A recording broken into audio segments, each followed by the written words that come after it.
मैंने अभी अलग अलग कई वार्डों का सर्वे किया है, जिसमें जनता इनके झूठे वादों से ऊब चुकी है। और कांग्रेस का अगर बोर्ड बना और आने वाली सरकार बनी तो निश्चित रूप से मैं ये वायदा करना चाहता हूँ। पर मैं ये कह रहा हूँ, लोकतंत्री व्यवस्था है, आज यहाँ पर बैठ के चयन तो वही लोग करेंगे। नमस्कार साथियों, मैं जितेंद्र माली और आप देख रहे हैं द कटक। साथियों, चुनावी बिगुल बज चुका है। जैसे जैसे दिन नजदीक आ रहे हैं वैसे वैसे सियासत भी तेज होती जा रही है।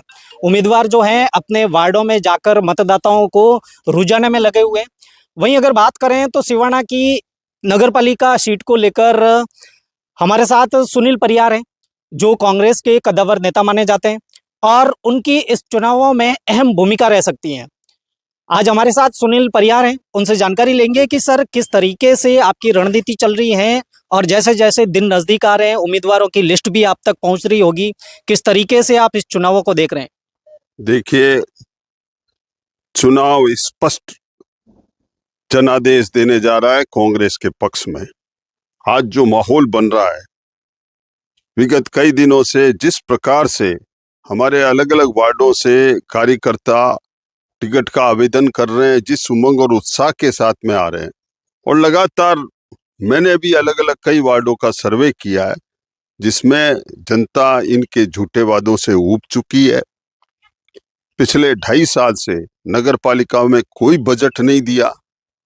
आनन फानन में अभी इन्होंने कुछ बजट स्वीकृत करके और आचार संहिता लगने वाले दिन इन्होंने वर्क ऑर्डर और वो एक दिन बैक डेट में निकाल कर अब छोटे मोटे काम करके और चुनाव में मतदाताओं को भ्रमित करने का प्रयास कर रहे हैं। पर सिवाना की आम जनता है, वो समझ चुकी है इनके तमाम बातों को, और इनके तमाम जो हथकंडे हैं उनको समझ चुकी है।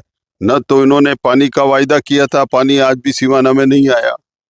आज हालात क्या है, हमारे मुख्यमंत्री कह रहे हैं कि साहब हमारे पास तो बिजली सरप्लस है। काक नहीं कहा था अभी 3 दिन पहले, 5 दिन पहले स्टेटमेंट आ रहा, पावर स्टैगरिंग हो रहा 2-2 घंटे का सुबह और शाम।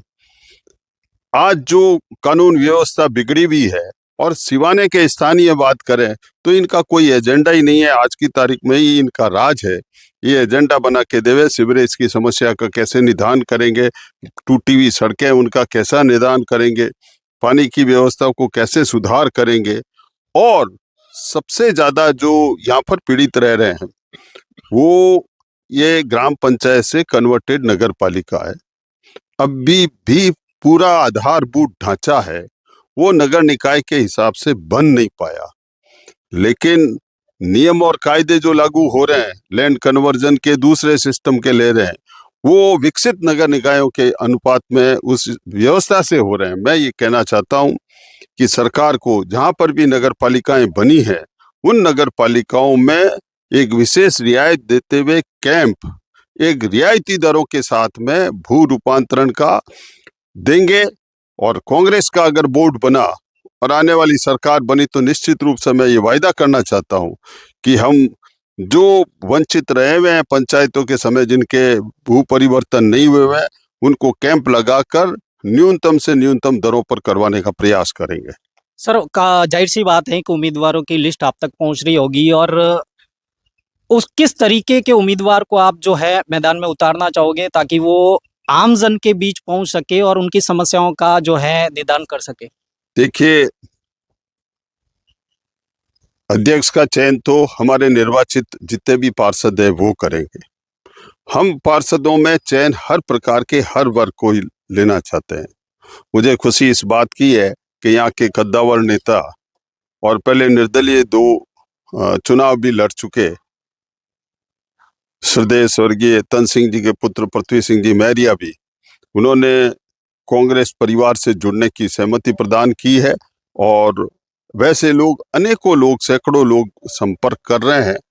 और हम ये समन्वय बिठा के प्रयास करेंगे कि नगर पालिकाओं में 25 ही वार्डों में 25 पार्षद कांग्रेस के ऐसे चुन के आए जिनकी भावना जनता के प्रति समर्पित हो, वो जनता के प्रति जवाबदेह हो। ऐसे लोगों का हम चयन करेंगे और उसी आधार पर नगर पालिका बोर्ड बनेगा। सर आपने अभी पृथ्वी सिंह जी रामदेरिया का नाम लिया कि वो कांग्रेस ज्वाइन कर सकते हैं, लेकिन अगर पिछले चुनावों की अगर ग्राम पंचायत थी उस टाइम की बात करें तो पृथ्वी सिंह जी और रामनिवास जी ने दोनों आमने सामने चुनाव लड़ा। अगर अभी की बात करें तो प्रमुख दावेदारों में कांग्रेस की ओर से रामनिवास आचार्य का नाम है, जो पहली लिस्ट पर मतदाताओं के अगर रुझान देखें या फिर धरातल पर जाकर देखें तो अगर इन दोनों नेताओं के बीच कांग्रेस किस तरीके से मैनेज करेगी। मैं एक बात कहता हूं, मैंने पहले भी कहा है, हमारे चुने हुए नगर निकाय के जो पार्षद हैं वो चयन करेंगे। रामनिवास जी यहाँ पर पूर्व में भी नगर पालिका के जब पंचायत का कन्वर्जन हुआ तो चेयरमैन के रूप में उन्होंने बहुत अच्छा काम किया। लोगों की उनके प्रति प्रेम और स्नेह भी है। पर मैं ये कह रहा हूँ, लोकतंत्री व्यवस्था है, आज यहाँ पर बैठ के चयन तो वही लोग करेंगे जो पार्षद चुन के आएंगे। और पृथ्वी सिंह जी ने कोई कंडीशन नहीं डाली है कि उनको किस प्रकार की व्यवस्था करके वो कांग्रेस संगठन को मजबूत करने के लिए सिवाना में जिस प्रकार से एक परिवारवाद चल रहा है और जिस तरीके से व्यवस्था से पूरी व्यवस्था चरमरा रही है, भ्रष्टाचार पराकाष्ठा पे, उसको रोकने के लिए उन्होंने सहमति दी और कांग्रेस की नीतियों में विश्वास करते हुए न केवल यह नगर पालिका आगे लंबे समय तक कांग्रेस को साथ देने का वायदा किया है। इसलिए आपस में कहीं कोई टकराव नहीं है। राजनीति में असहमति सहमति बनती रहती है, पर आज की तारीख में उनमें आपस में सहमति है और लोकतांत्रिक प्रक्रिया से अध्यक्ष का चुनाव होगा। क्या कांग्रेस पूरी एक मंच पर है? निश्चित रूप से कांग्रेस एक मंच में तभी लोग आ रहे हैं और पूरे तरीके से आके, और कहीं पे भी 1% भी असंतोष नहीं है। पूरे कांग्रेस के सिवाना नगर के जो लोग हैं वो साथ जुटे हुए हैं और वो मिलके ही हम लोगों ने प्रयास ये किया कि वार्डों में आप लोग घूमिए, वार्डों के जो लोग हैं उसका चयन करें। 25 वार्डों में से आपकी कितने सीट जीत दर्ज कर सकते हैं?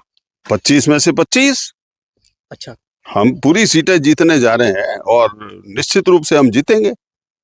बिल्कुल। ये थे सुनील परियार, जिनका सीधा सा कहना है कि सिवाना के अंदर पुरजोर से कांग्रेस अपने उम्मीदवार उतारेगी और सिवाना के अंदर पूरी 25 सीट जीतने का वो दावा कर रहे हैं।